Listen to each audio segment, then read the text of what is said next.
எல்லாருக்கும் வணக்கம். First of all, wish you really very happy birthday, Vijay sir. May you soar highest of all. Thank you all of you for coming here in such a large number. இப்போ நான் ரொம்ப எக்ஸைட்டடாக இருக்கேன், ரொம்ப ஹாப்பியாக இருக்கேன். இந்த ஆப்பர்ச்சுனிட்டிக்கு நான் ரொம்ப grateful and thankful to Vijay sir and Arun sir. I had a really very incredible experience working with the entire team. எல்லாரும் like all departments, costume department, direction department, light department, எல்லாரும் ரொம்ப disciplined இருந்தாங்க, ரொம்ப sincere இருந்தாங்க. And Shelly sir and Arun sir, they have this tuning and they were in so sync that it made very smooth to work on the set. And Vijay sir also, every time Vijay sir and I used to meet on the set for the shot, the first question he used to ask was like, how are you, the set and the team, is everything okay, food nalla irukku, and everything. He used to care for me also. So that made me like feel more comfortable from the day one itself. So na eppavum anxious or excited feel panale, even not even on the first day of the shoot. So ரொம்ப happy ah irukken. I'm really thankful to the entire team, Vijay sir and Arun sir. Thank you so much. Hi everybody, and firstly I'd like to start with thanking Vijay Anthony sir for giving me yet another opportunity. And idu sir oda na pandra 5th film, and this film is extremely special because it's his 25th film. Happy birthday sir. And Arun Prabhu sir and Shelly sir, thank you so much. It was an honor working with you. And இந்த படத்துல மெயினாக அவங்க கிட்ட இருந்து கற்றுக்கிற பெரிய விஷயம் வந்து ப்ரீ ப்ரொடக்ஷனில் வந்து டீமாக உட்காந்து ஒரு சீன்லேயும் whether it's a small character or big character, ஃபேப்ரிக்லேருந்து கலர்ஸ்லேருந்து எல்லாமே ரொம்ப கிளாரிட்டியோட ஒர்க் பண்ண சொல்லி கொடுத்தாங்க. So thank you so much sir. And on the spot there was no last minute stress, last minute chaos எதுவுமே இல்லை. We were all extremely clear as technicians. So thank you Arun Prabhu sir and Shelly sir. And Tripti, you are a darling to work with. எல்லா ஃப்ரேம்லேயும் அமேசிங்காக இருந்திருக்காங்க, நீங்களே பார்த்துருக்கீங்க. And lastly my team Pratibha and Nivi, thank you so much for being a huge support. And the AD team also, amazing team. So wishing everyone all the best. And romba enjoy panni work pannirkom. I really hope and pray that this movie becomes a huge hit. Thank you so much. Hi, எல்லாருக்கும் வணக்கம். என் பேர் கேஷவ். சக்தி திருமகன் தான் என்னோட second movie. எனக்கு சக்தி திருமகனில் act பண்ணது எனக்கு ரொம்ப பெரிய ஆப்பர்ச்சுனிட்டி. எனக்கு இந்த ஆப்பர்ச்சுனிட்டி கொடுத்த அருண் பிரபு சாருக்கு ரொம்ப தேங்க்யூ. அப்புறமா சக்தி திருமகன் எனக்கு ஆக்ட் பண்ணது எனக்கு ரொம்ப ஹாப்பியாக இருக்குது. எனக்கு இந்த படத்தில் எனக்கு நிறைய மெமரிஸ் க்ரியேட் ஆகிருக்கு. Thank you so much. உண்மையாகவே அந்த கான்ஃபிடென்ஸ்க்காகவே மீண்டும் ஒரு பலத்த கரகோஷம் கொடுக்கணும்னு நினைக்கிறேன். அந்த ஆளுமை அண்ட் ரொம்ப கான்ஃபிடென்ட்டாக ப்ரெசென்ட் பண்ணீங்க. Keshav, we wish you all the best. இன்னும் நிறைய படங்கள் தமிழில் பண்ணிகிட்டே இருக்கணும் அண்ட் மற்ற லாங்குவேஜஸ்லையும் பண்ணணும். மீண்டும் தேங்க்யூ ஸோ மச் கேஷவ். கிட்ட ஒரு 10 years பேக் வந்து நீங்கள் என்ன மாதிரி படம் பண்ண ஆசைப்படுற அப்படின்னு கேட்கும்போது ஹி செட் என்னோட எல்லா படத்துலையுமே பாலிடிக்ஸ் வந்து இருக்கும் அந்த மாதிரி சொன்னாப்புல. அண்ட் பாலிடிக்ஸ் வந்து எல்லா படத்துலையுமே எல்லா ஸ்கிரிப்ட்லேயுமே இருக்கும் அந்த மாதிரி சொன்னார். அண்ட் அந்த பாலிடிக்ஸ் வந்து ரொம்ப ஆழமான ரிசர்ச் பண்ணி அந்த மாதிரி இருக்கும். அவர் வீட்டுக்கு போனாலே எல்லா புக்ஸும் படிப்பார், ஃபுல் டெய்லி பேப்பர்ஸ் இருக்கும், அதில் வந்து நோட் பண்ணி வைப்பார். ஸோ எந்த சப்ஜெக்ட் எடுத்தாலும் அதை ஃபுல் டீட்டெயிலாக ரிசர்ச் பண்ணிவிட்டு he'll get in to it. படம் நல்லா வந்திருக்கு, நீங்கள் பார்த்துட்டு சொல்லுங்கள். And thanks to everybody. Vijay Antony sir, thank you. எல்லாருக்கும் வணக்கம். பொதுவாகவே வந்து இந்த ரொம்ப ஜனரஞ்சகமான அரசியல் படங்கள் பார்க்குறதுக்கு பிடிக்கும். சக்தி திருமகனும் அந்த மாதிரி ஒரு ஜனரஞ்சகமான ஒரு அரசியல் படம் தான். எல்லா தரப்பு மக்களுக்குமே வந்து பிடிக்கிற மாதிரி ஒரு விறுவிறுப்பான படமாக தான் இது வந்திருக்கு. இந்த சில கதைகள் வந்து நமக்கு அந்த கதையிலேயே வந்து ஒரு டென்ஷன் ஒன்று இருக்கும், ஒரு ஹீரோயிசம் ஒன்று இருக்கும். அதை நம்ம எத்தனை தடவை எத்தனை பேர்கிட்ட நரேட் பண்ணாலும் அந்த நரேட் பண்ணும் போதே வந்து ஒரு டென்ஷன் ஃபீல் ஆகும். இது வந்து அந்த மாதிரியான ஒரு கதை தான் அது. அருவி வாழ் படங்கள் வந்து நானும் ஷெல்லி ரேமண்ட் எப்படி ஒரு டீமாக என்ன பேப்பரில் இருக்கோ ஸ்கிரிப்டில் என்ன இருக்கோ அதை கரெக்டாக ஸ்க்ரீனுக்கு எடுத்துகிட்டு வரத்துக்கு எப்படி வேலை பார்த்தோமோ அதே மாதிரி தான் இந்த படமும் பண்ணியிருக்கோம். திருப்திகரமாக வந்திருக்கு. படத்தில் வேலை பார்த்த தொழில்நுட்ப கலைஞர்கள், நடிகர்கள் எல்லாருக்குமே என்னுடைய வாழ்த்துக்கள் தெரிவிச்சுக்கிறேன். அவங்க எல்லாரோட பங்குக்கு என்ன அவங்களுக்கு ஒரு சரியான ஒரு பேர் இந்த படம் அமைச்சு கொடுக்கும் அப்படிங்கிற நம்பிக்கை இருக்குது. Vijay Antony sir, happy birthday sir. Sir வந்து பல ஆண்டுகளாக ராவும் பகலுமாக வேலை பார்த்துக்கிட்டே இருக்கிறாங்க. இந்த படம் வந்து சரியான ஒரு பிரதிபலனை வந்து சாருக்கு உண்டாக்கி கொடுக்கும் அப்படிங்கிற நம்பிக்கை இருக்குது. இந்த அருவி படம் வெளியான போது வந்து ஒரு டீமாகவே எங்களுக்கு வந்து ஒரு நம்பிக்கை ஒன்று கிடைச்சிது. அது வந்து மக்களுக்கான சரியான படத்தை வந்து ஜனரஞ்சகமாக மக்கள் எல்லாருக்கும் பிடிக்கிற மாதிரி வந்து கொடுத்தோம் அப்படின்னா மக்களுக்கும் சரி, ஊடகவியலாளர்களுக்கும் சரி, சினிமா துறையை சேர்ந்தவங்களுக்கும் சரி எல்லாருமே அதுக்கு ஒரு பெரிய ஆதரவு கொடுப்பாங்க அப்படின்னு இந்த படமும் அதே அடிப்படையில் தான் பண்ணியிருக்கு. இது சரியான நேரத்தில் மக்களுக்கான ஒரு சரியான படமாக, ஜனரஞ்சகமான முழுநீள அரசியல் படமாக இது வந்திருக்கு. இதுக்கும் உங்களுடைய ஆதரவு சரியாக இருக்கும் அப்படிங்கிற நம்பிக்கை இருக்குது. நன்றி. தேங்க்யூ. நான் முதல்ல விஜயானந்தி சாருக்கு என்னுடைய மனமார்ந்த பிறந்தநாள் வாழ்த்துக்கள் சொல்லிடுறேன். அப்புறம் இது 25வது திரைப்படம் சாருக்கு. டபுள்ஸ்ன்னு போட்ட மாதிரி சாருக்கும் அது டபுள்ஸ்ன்னு நினைக்கிறேன். பிறந்தநாள் அன்னைக்கு 25வது திரைப்படம்ங்கிறது. விஜயானந்தி சாரோட எனக்கு மலரும் நினைவுகள் தான் போகுது. அவர் சோலைமேடு கில் நகரில் அப்போது ஸ்டுடியோ வச்சுருந்தார். நான் வாய்ப்பு தேடிட்டு இருந்த டைமில் அப்போ வந்து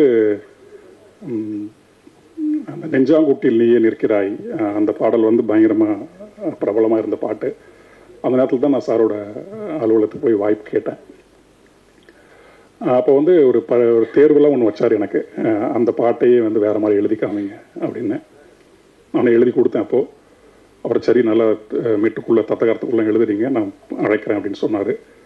அதன் பிறகு அந்த கொஞ்ச நாட்கள்லேயே ஒரு தொடர் ஒன்றுக்கு சார் இசையமைச்சிருந்தார். நம்ம அந்த என்னை தேடி காதல் இன்னும் தூது அனுப்புன்னு ஒரு பாடல், அந்த மீட்டை கொடுத்து எழுத சொன்னாங்க. அது நான் எழுதுன்னு என்னுடைய வந்து தேன்மொழிதாஸ் கவிஞர் அவங்களும் எழுதினாங்க. ஆனால் அவங்களோட வரிகள் ரொம்ப ஆழமாகவும் வீரியமாகவும் இருந்ததுனால அந்த பாட்டை அவங்க எழுதினாங்க. அதன் பிறகு சாருக்கு நான் வாய்ப்பும் தேடலை. அதுக்கப்புறம் நான் அப்படி ஒரு பயணத்தில் இருந்துட்டேன். சின்ன போது நிறைய கற்றுக்கலாம் அப்படின்ற ஒரு இதில் இருந்தேன். பிறகு சார் நடித்த 2 படங்களில் நான் எழுதினேன். கொலை அப்படிங்கிற திரைப்படத்தில் அதில் சார் இசை இல்லை. அதன் பிறகு இப்போ ரோமியோ அதில் இந்த சிறு அந்த பாட்டில் நல்லா மக்கள்கிட்ட போய் சேர்ந்தது. நீண்ட ஆண்டுகளுக்கு பிறகு சாரோடு நான் எழுதுகிற முதல் படம் இது. விஜய் சாருக்கு எழுதுகிற அந்த முதல் படம் ஒரு நிறைவாகவும் இருக்குது. அந்த வகையில் எனக்கும் இது ஒரு ஸ்பெஷலான திரைப்படம் தான். ஆமாம், சாருக்கு மீண்டும் என்னுடைய மனமார்ந்த பிறந்தநாள் வாழ்த்துக்கள். அருணோட மற்ற 2 படங்களை பற்றி நான் இங்கே பேசணும்னு நான் நினைக்கிறேன். அருவி, வாழ், அந்த 2 திரைப்படங்களுமே நம்ம கொஞ்சம் நுண்ணிய ஒரு பார்வையில் பார்க்கும்போது நம்ம சமகாலத்தில் வாழ்ந்துட்டு இருக்க ஒரு வாழ்க்கை இருக்கு இல்லையா, அந்த வாழ்க்கையை கேள்விக்கு உட்படுத்தக்கூடிய திரைப்படங்களாக 2மே இருக்கும். நம்ம வாழ்கிற வாழ்க்கை சரியாக இல்லை, நம்ம சமூகமாகவும் அரசியலாகவும் நம்முடைய உளவியலும் சரியாக கட்டமையாத ஒரு காலத்தில் இந்த வாழ்க்கையை வாழ்ந்துட்டு இருக்கோம் அப்படிங்கிறது ரொம்ப அழகான கதை பின்னல் அந்த 2 படங்களுமே சொல்லியிருக்கும். அது அருவிலாம் கேள்வி கேட்கக்கூடிய ஒரு படமாக இருக்கும், சுட்டி காமிக்கக்கூடிய ஒரு படமாக இருக்கும். நாம் தப்பாக வாழ்ந்துக்கிட்டு ஒட்டுமொத்த சொசைட்டியும் தப்பாக சொல்கிறோமே அப்படிங்கிறத அந்த படம் தெளிவாக காமிச்சிருக்கும். வாழும் அப்படி தான், ஒரு தனி மனிதனாக, ஒரு இண்டிவிஜுவலாக இந்த சமூகத்துக்குள்ளே நம்ம எப்படி இருந்தால் இந்த சொசைட்டி கட்டமையும் அப்படிங்கிறதுக்கு அந்த வாழில் பயணம் பண்ணக்கூடிய அந்த கதாபாத்திரம் நமக்கு ஒரு பெரிய உதாரணமாக எடுத்துக்காட்டாக இருக்கும். ஆமாம், ஒரு ஈச் அண்ட் எவரி இண்டிவிஜுவல் சரியாகலைன்னா இந்த சொசைட்டிங்கிறது சரியாகாதுங்கிறது அந்த படத்தில் ரொம்ப ஆழமாக ரொம்ப தெளிவாக கட்டமைக்கப்பட்டிருக்கும். இந்த சொசைட்டிங்கிறது ஈச் அண்ட் எவரி இண்டிவிஜுவல் தான் தனித்தனியாக இல்லை, இது ஒரு சங்கிலி, இது ஒரு கண்ணிங்கிறத கதை வாயிலாக எஸ்தட்டிக்காக ரொம்ப அழகாக சொல்லியிருப்பாங்க. ரொம்ப பிடிச்ச படம் 2 படங்களுமே எனக்கு. வெறும் படமாக இல்லாமல் நம்ம தேடிக்கிட்டு இருக்கிற ஒரு வாழ்க்கையை ஒருத்தர் முன்னாடி காமிச்சிட்டு இருக்காங்க, அது நமக்கு புரியலையே அப்படிங்கிற ஏக்கம் பல நாள் எனக்கு இருந்திருக்கு. அந்த 2 படங்களை வச்சு, அது குறிப்பாக வாழ் வச்சு, வாழ் இன்னும் நம்ம ஒரு சமூகத்துக்குள்ளே டிஸ்கஷனுக்குள்ளே கொண்டு வந்திருக்க வேண்டிய படம். ஆமாம், அது வரலைங்கிறது ஒன்றும் பிரச்சனை இல்லை, அது மீண்டும் போயிட்டு தான் இருக்கும். ஆமாம், அதே மாதிரி தான் இந்த படமும் அந்த நியோ பாலிட்டிக்கல்னு பார்த்தோன்னே எனக்கு ரொம்ப மகிழ்ச்சியாக இருந்தது. ஆமாம், இந்த படம் உறுதியாக அதை தான் பேசுது. எனக்கு பாட்டு எழுதும் போது எனக்கு கதையை சொன்னாப்புல ஆமாம், இன்னும் குறிப்பாக அந்த 2வது பாடலாக வந்த அந்த வாகீசனுடைய பாடல் ரொம்ப சிறப்பாக இருந்தது. வரிகளாகவும் மெட்டாகவும் ரொம்ப நல்லாவே இருந்தது. அதில் நம்ம தமிழ் போற்றக்கூடிய ஆளுமைகளான முருகனும் ராவணனும் வந்திருந்தாங்க வரிகளில். பெரும் மகிழ்ச்சி அதில். மற்றபடி நான் எழுதின பாடலை பாடின அந்த நண்பர், அவர் பேர் அனித். ஆமாம், அவருக்கு என்னுடைய மனமார்ந்த வாழ்த்துக்கள். அருண் இன்னும் நிறையா, அருணுக்குள்ளே ஒரு ஆழமான, ஒரு தெளிவான, ஒரு செறிவான ஒரு பொலிட்டிக்கல் வியூ இருக்குது, ஒரு விஷன் இருக்குது. அவருடைய அடுத்தடுத்த படங்களும் அதை பண்ணுவார். இந்த திரைப்படம் பார்த்த பிறகு நம்ம நிறையா பேசலாம். ஏன்னா ரொம்ப நுட்பமான நிறையா விஷயங்கள் இந்த திரைப்படம் பேசுது. தின்சா, அன்பு தம்பிக்கு என்னுடைய மனமார்ந்த வாழ்த்துக்கள். முன்னாடி மனிதர்கள் படத்தில் நாங்கள் ஒர்க் பண்ணியிருந்தோம். ஆமாம், நிறைய அருமையான நாம் வாழக்கூடிய இந்த நிலத்திற்கேற்ற திரைப்படங்கள் நிறையா வந்துட்டுருக்குது. அதுதான் ஆக்கப்பூர்வமானது நான் நினைக்கிறேன். Regional films are always universal films நான் நம்புகிறேன். நம்ம தமிழ் திரைப்படம் கொடுத்துக்கிட்டே இருக்குது, ப்ரௌடாகவும் இருக்குது. மற்ற அத்தனை பேருக்குமே என்னுடைய மனமார்ந்த நன்றியும் வாழ்த்துக்களும். கேமராமேனுக்கு என்னுடைய மனமார்ந்த வாழ்த்துக்கள். புதுசாக அறிமுகம் வர நமக்கு தமிழ் சினிமா வரவேற்கிறது. வாங்க, நிறையா பண்ணுங்க. ரொம்ப நன்றி அத்தனை பேருக்கும். உங்கள் எல்லாரையும் கூடிய சீக்கிரம் இல்லை, இப்போ தான் மீட் பண்ணோம் 1 மந்த்துக்கு முன்னாடி மார்கனுக்காக. கூடிய சீக்கிரம் திருப்பி மீட் பண்ணுறது ரொம்ப சந்தோஷமாக இருக்குது. ஒரு குடும்பத்தை பார்க்கும்போது எப்படி ஃபீல் ஆகும், ஃப்ரெண்ட்ஸை பார்க்கும்போது. எனக்கு நிறைய வேலைன்னு இருக்கிறதுனால நிறைய பேர் கேட்பாங்க, ஏன்னா இன்டர்வியூவில் இவ்வளோ சிரிக்கிறீங்க, ஜாலியாக பேசுகிறீங்க, படத்தை பற்றியே பேச மாட்டேங்கிறீங்க. ஏன்னா 24/7 வேலையாக இருக்கிறதுனால என்னோட ரிலாக்ஸேஷனே உங்களை பார்க்குறது தான். இன்டர்வியூவில் நிறைய பேர் நீங்கள் ரீசெண்டாக கவனிச்சிருக்கலாம், ரொம்ப அதிகமாக சிரிக்கிறேன், காமெடி பண்ணுறேன். படத்தை தானாக பேசிக்கும், படம் எப்படி இருக்கணும் அதை பற்றி நம்ம வந்து பேசி பண்ணுறதை விட யாராவது ஒருத்தர் அன்பாக பழகணும், பேசணுன்ற மாதிரி என் மண்ணை மாறிடுச்சு. இப்போ உங்களை பார்க்கும்போது உண்மையிலேயே உள்ளேருந்து என் ஃபேமிலி உட்காந்துருக்குது, என்னை தூக்கிட்டு போய் மக்கள் முன்னாடி சேர்க்க போகுது, எல்லோரும் எனக்கு நல்லது மட்டும் தான் நினைப்பாங்க, அவங்கக்கிட்ட பேசுகிறேன் அப்படின்ற மாதிரி நான் வந்து உங்களெல்லாம் பார்த்தா உண்மையை சந்தோஷமாயிடுறேன், ஜாலியாக இருக்கேன். பயப்படலாம் இல்லை, என்ன தம்பிலாம் ஏதாவது ஒன்று கேட்பாரு, சந்தோஷமாக எதிர்கொண்டு அதுக்கு பதில் சொல்கிறேன். ரொம்ப பாசிட்டிவான வைப்பை நீங்கள் கொடுக்குறீங்க. அப்படி என்ன நான் அப்படி உணர்றேன்னு சொன்னால் அதுக்கேற்ற மாதிரி நீங்கள் நிறைய எனக்காக பண்ணியிருக்கீங்கன்றது தான் உண்மை ஆக்சுவலாக. ஸோ இன்றைக்கி வரைக்கும் நான் இன்னொன்று தடவை சொல்கிறேன், நான் ஒரு மிக சாதாரண ஒரு ஆக்டர் தான். சூப்பர் மேன்லாம் ஒன்று பயங்கர டேலண்டட் ஆக்டர்ஸ் நானே என் கண்ணால் பார்த்துருக்கேன். பட் எனக்கு வந்து நீங்கள் ஏதோ ஒரு காரணத்துக்காக ஒரு பெரிய அங்கீகாரம் கொடுத்து தூக்கி வச்சுருக்கிறீங்க. அதை வந்து பண்ணி என்னை 25வது படம் நடிக்கிற வரைக்கும் ஒரு ஆக்டராக நீங்கள் ஆக்கி வச்சுருக்கிறீங்க. உங்கள் எல்லாருக்கும் என்னுடைய மிக மிக தாழ்மையாக மனமார்ந்த நன்றிகளை தெரிவிச்சுக்கிறேன். Thank you so much. அண்டு நான் தமிழில் நான் மனசில் என்னோட நாலேஜுக்கு நான் ரேட் பண்ணுற டாப் 5 ஃபிலிம்ஸ் ஒரு படம் வந்து அருவியை பார்த்து உண்மையிலே மிரண்டுட்டேன். ஆக்சுவலாக பார்த்து நைட்டு 2 o'clock பார்த்து முடித்தேன் பிரபு. ஒரு 3-4 தடவை கண்ணீர் விட்டு அழுதுருப்பேன். அந்த திருநங்கைகள் பற்றி நீங்கள் அப்போ அப்ரோச் பண்ண விதம், வாழ்க்கையை பற்றி, அது ஒரு புதிய பரிணாமத்தை எனக்கு கொடுத்துச்சு அருவின்ற படம். படத்தை தாண்டி உங்கள் கருத்து இருக்கு இல்லையா, எண்ணற்ற எண்ண கலவைகளில் உள்ள அவர் மனம் சிந்திச்சுக்கிட்டே இருக்கு பல டைமென்ஷனில். அருண் ஷெல்லி சொன்ன மாதிரி அருண் பிரபு வீட்டில் அவ்வளோ பேப்பர், பொலிட்டிக்கலை பற்றி அவ்வளோ நாலேஜ், மனிதத்தை பற்றி நிறைய கருத்துக்கள் இருக்கிறதுனால அவர் எக்ஸ்பிரஷன்ஸ் ரொம்ப குறைச்சிக்கிட்டாரு. கொஞ்சம் நிறைகுடம் தழும்பாதுன்னு சொல்லுவாங்க இல்லையா, அந்த அருண் பிரபு இவ்வளோ லிமிட்டாக பேசுகிறாருன்னா என்ன அர்த்தம்னா அவ்வளோ நாலேஜபிள் பர்சன். நீங்கள் பார்த்துருப்பீங்க கண்டிப்பாக அருவியை. வாழ் பார்த்தேன் பிரபு, வாழுமே wonderful movie. As a person எண்ணத்தில் அப்படி நிறைய தாட் ப்ராசஸ் இல்லைன்னா உங்களால் இந்த மாதிரி படைப்புகள் படைக்க முடியாது. இந்த சக்தி திருமணம் பார்த்தீங்கன்னா உண்மையிலேயே ஒரு டைரக்டர் தானே, நான் வந்து வேலையை பார்த்துட்டு போயிடுறேன் அப்படிலாம் நினைக்கவே இல்லை. அவர் என்கிட்ட ஒவ்வொரு நாளும் சார் பட்ஜெட்டில் இருக்கா, கண்ட்ரோலில் இருக்கா அப்படின்னு சொல்லிட்டு ஒரு டைரக்டருக்கு வந்து பட்ஜெட்டை பற்றி தெரிஞ்சுக்கணுன்ற அவசியமே கிடையாது ஆக்சுவலாக. ஆனால் வந்து அவர் கேட்டுகிட்டே இருப்பார். நான் சொல்லுவேன், பிரபு நான் பரவாயில்ல பிரபு, நான் பார்த்துக்கிறேன், செலவை பற்றி கவலைப்படாதீங்க, நீங்கள் பண்ணுங்கள், கவலைப்படாதீங்கன்னு சொன்னேன். ஏன்னா உங்கள் நேரத்தில் வந்து ஒரு 10 நிமிஷம் இதுக்காக செலவு பண்ணக்கூடாதுன்ற எண்ணத்தில் நான் சொல்லுவேன். பட் ஆனால் இல்லை, ப்ரொடியூசர் சேஃபாக இருக்கணும் அப்படின்னு சொல்லிட்டு பட்ஜெட்டை பற்றி ரொம்ப கவலைப்பட்டு இவ்வளோ பெரிய படத்தை, மிகப்பெரிய படத்தை வந்து நீங்கள் சொன்ன மாதிரி முடிச்சு கொடுத்தீங்க பிரபு. உண்மையிலே ஆச்சரியப்படுத்துகிற விஷயம் எனக்கு அதுதான். நீங்கள் பெரிய கிரியேட்டர்னு தெரியும், ஒரு மனுஷனாக ஒருத்தருக்கு காசு செலவாகுது, அவருக்கு வட்டி போகுது, அவர் நல்லா இருக்கணும் அப்படின்னு நினைக்கிறீங்க இல்லையா. ஸோ அதுக்கு மிக மிக உங்கள் பண்புக்கும் உங்கள் குணத்துக்கும் நீங்கள் எங்கேயோ இருப்பீங்க பிரபு. ஆக்சுவலி எனக்கு வந்து என்ன இந்தியாஸ் டாப் 3 டேரக்டர்ஸில் அருண் பிரபு ஒன்று. எனக்கு மக்களுக்கும் அப்படி தான். எந்த லாங்குவேஜ்லேருந்து அவங்க அருவியை பார்த்தாலும், எந்த லாங்குவேஜ்லேருந்து அவங்க வாழ் பார்த்தாலும் கண்டிப்பாக உங்களை பற்றி ஒரு பெரிய புதிய பார்வை தான் அவங்களுக்கு உண்டாகும். ஸோ எனக்கு வந்து உங்கள் படத்தை வந்து தெலுங்குலேயும் ரிலீஸ் பண்ணுறது ரொம்ப சந்தோஷம். அருண் பிரபு உங்களுக்கு வந்து என்னைக்கு வந்தாலும் சரி, நம்ம ப்ரொடக்ஷன் கம்பெனியை பொறுத்த வரைக்கும் எனி டே எனி டைம் நீங்கள் வந்து ஆல்வேஸ் வெல்கம். ஆனால் நீங்கள் நல்லா இருக்கணும், பெரிய பெரிய ஹிந்தி டைரக்டர், ஆக்டர்ஸு, பெரிய ஸ்டார்ஸோட படம் பண்ணணும். பட் எனி டைம் உங்களுக்கு நான் தேவைப்பட்டனாலும் நான் கண்டிப்பாக இருப்பேன் பிரபு. ஸோ ஒரு புருஷனை பற்றி ஒருத்தங்க பெருமையாக பேசுகிறாங்கன்னா கண்டிப்பாக அதுக்கு பின்னாடி மனைவி இருப்பாங்க. அதே மாதிரி மனைவியை பற்றி ஒருத்தங்க பெருமையாக பேசுகிறாங்கன்னா அதுக்கு புருஷன் இருக்கான்ற மாதிரி ஷெல்லி வந்து புருஷனா பொண்டாட்டியா என்ன சொல்லலாம், பொண்டாட்டி வச்சுக்கலாமா? ஷெல்லி தான் அருண் பிரபுவோட ஒய்ஃபு. அதனால் இவ்வளோ பெரிய அவுட்புட் வந்து நீங்கள் தொடர்ந்து அதாவது இப்போ ஓகே, ஆனால் அருவி படம் போதெல்லாம் உங்களுக்கு எவ்வளோ லிமிடேஷன் இருந்திருக்குல்ல, பட்ஜெட் கன்ஸ்ட்ரெயின்ட் இருக்கும், அப்படிலாம் தெரியவே இல்லை. எவ்வளோ பிரம்மாண்டமான படைப்பு அது. அதை வந்து ஒரு டைரக்டர் யோசிக்கிறாரு, அதை பண்ணணும்னு நினைக்கிறாரு. சக்தி திருமகன் படத்தெல்லாம் நீங்கள் இல்லாமல், உங்களோட சப்போர்ட் இல்லாமல் கண்டிப்பாக அருண் பிரபுவால் இவ்வளோ அழகாக லேசாக பண்ணியிருக்க முடியாது. அண்ட் நீங்கள் 2 பேரும் சேர்ந்து இன்னும் இந்தியாவே மிரட்டலாம் பிரபு. ஆக்சுவலாக உங்கள் அடுத்த படம் அப்படி தான் இருக்கணும். நீங்கள் ஃபிக்ஸ் பண்ண போகிற ஹீரோ, நீங்கள் 2 பேரும் சேர்ந்து பண்ணுற ப்ரொடக்ஷன் கம்பெனி, அதோட ரீச் எல்லாமே இந்தியா லெவலில். இப்போ இவங்க வந்தாங்க இல்லையா, இந்த அர்ஜுன் ரெட்டி, அந்த திடீர்னு ஹிந்தி பண்ண மாதிரி இன்னொரு பெரிய லெவலில் பேன் இண்டியா ஃபிலிம் நீங்கள் பண்ணணும்.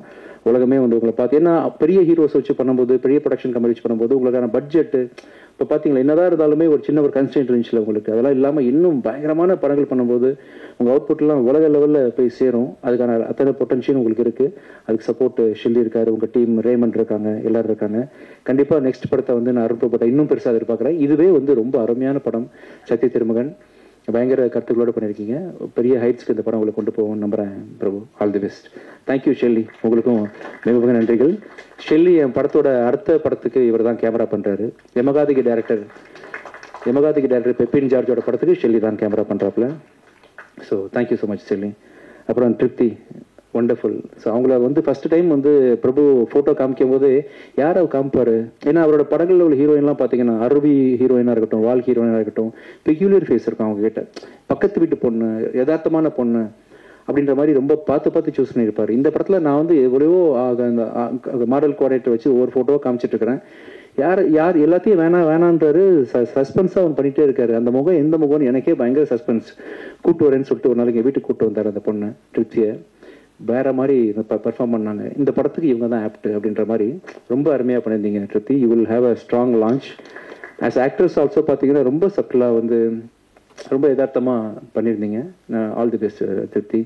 Karthik, thank you so much. உங்களோட வரிகள் வந்து ஒவ்வொன்றும் ரீசெண்டாக நீங்கள் பண்ணுற பாட்டு இருக்குல்ல, நானும் பார்த்தீங்கன்னா 2010க்கு அப்புறமே என்னோட ஃபோக்கஸ் ஃபுல்லாக நடிப்பு அப்படி இப்படின்னு போயிட்டு இருந்தாலும் மியூசிக்கில் ஃபோக்கஸ் பண்ணல. அந்த தூரத்துலேருந்து உங்கள் ஒர்க்லாம் கவனிச்சுட்டு தான் இருக்கிறேன். உங்கள் வார்த்தைகள் அப்படி இருக்கும், வேறு லெவலில் பண்ணுறீங்க. எனக்கு ரொம்ப லக்கு இந்த படத்தில் ஒர்க் பண்ணது. இன்ஃபேக்ட் ரோமியோவில் அந்த சாங் பண்ணிங்களா, அதுவுமே லக்கு. ரொம்ப பொய்ட்டிக்காக என்னன்னு சொல்ல முடியாது. உங்கள் வார்த்தைகள் அமைப்புகள்லாம் வேறு லெவலில் இருக்குது. நான் மியூசிக் சீரியஸாக பண்ண ஆரம்பிக்க போகிறேன். இந்த சக்தி திருமகன் படத்தை ரிலீஸ் பண்ணதுக்கப்புறமா கண்டிப்பாக நம்மளும் நிறைய படம் ஒர்க் பண்ண போகிறோம். Thank you so much Karthik. அப்புறம் அனுஷா, தேங்க்யூ ஸோ மச். எல்லா படத்துலையும் நீங்கள் வந்து பேக் டு பேக் நான் டீசெண்டாக காட்டுறீங்க. Thank you thank you so much. And sir ரொம்ப தேங்க்ஸ் சார். ரஹ்மான், இப்போ ரீசெண்டாக நான் வந்து பேக் டு பேக் நிறைய படங்கள் மியூசிக்லாம் கான்சர்ட்லாம் நிம்மதியாக பண்ணுறேன்னா அதுக்கு பக்கபலமாக இருக்கக்கூடிய ரஹ்மான். என்னோட சவுண்டுனா ரஹ்மான் தான் அப்படின்ற மாதிரி என்னோட ஃபுல் பேக்கிங் பண்ணுறாரு. அப்புறம் என்னோட டீம், என்னோட ஆஃபீஸில் என்னோட சாண்ட்ரா, நவீன், ஜனா, சந்துரு, என்னோட மியூசிக் பயங்கரமாக சப்போர்ட் பண்ணுற தினேஷ் சார். இவங்க பெரிய டீமாக இல்லாமல் வந்து என்னால் இவ்வளோ நிறைய படங்கள் தயாரிக்க முடியாது. அவங்க தான் என்னோட பக்கபலம், தூண்கள் எல்லாமே அவங்க தான். மிக்க நன்றி. And thank you so much Ajay for coming this. And உன்னோட ஃபஸ்ட்டு படம் வந்து இன்னைக்கு 25வது நாளில். All the best. And Morgan படம் வந்து இன்னைக்கு நைட்டு ஓடிடி அமேசானில் வந்து டெலிகாஸ்ட் ஆக போகுது. பார்க்காதவங்க அவசியம் பாருங்கள். ரொம்ப உங்கள் மத்தியிலேருந்து பெரிய வரவேற்பு கிடைச்சது. ரொம்ப நன்றி. நான் எதாவது மிஸ் பண்ணியிருக்கேன் நான் பொறுத்த வரைக்கும் almost. Thank you Kalyani, thank you Rekha. ஒவ்வொரு ரேகா இங்கே இருக்கீங்க. Okay, thank you Imtiaz, thank you so much. ரொம்ப நன்றி, ரொம்ப ரொம்ப நன்றி.